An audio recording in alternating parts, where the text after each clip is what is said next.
নমস্কার সবাইকে, মনীষার রান্নাবান্নায় আপনাদের স্বাগত। আজকে নিয়ে এসেছি আমার দিদার হাত থেকে শেখা অসাধারণ একটা রেসিপি।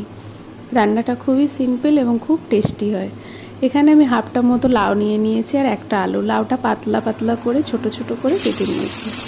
আর ছিল কাতলা মাছ। আমি মাছটা নুন হলুদ মাখিয়ে বেশ ভালো করে কড়া করে একটু ভেজে নেব। মাছটা আমি এপিট ওপিট করে ভালো করে ভেজে নিলাম। মাছটা আমার ভাজা হয়ে গেছে। এবার মাছ ভাজা ওই তেলেই আলু আর লাউটা একসঙ্গে দিয়ে দেবো।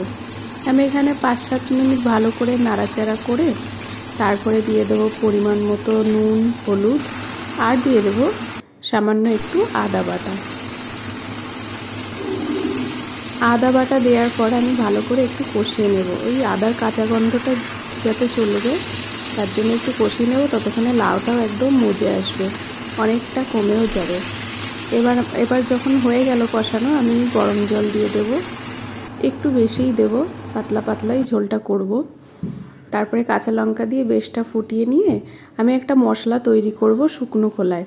তার জন্য দিয়ে দেব 2টো তেজপাতা ছিঁড়ে দিয়েছি আর দিয়ে দেবো একটু জিরে দিয়ে এই দুটো ভেজে তুলে রেখে আমি ওই কড়াইতেই সামান্য একটু তেল দিয়ে দিলাম, আবার একটু জিরে দিয়ে দিলাম, দিয়ে তরকারিটা ঢেলে দিলাম।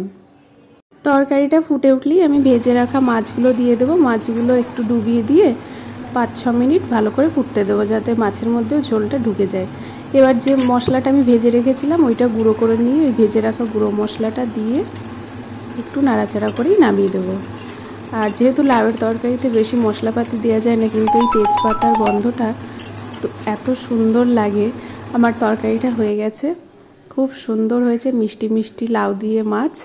কেমন লাগলো জানাবেন।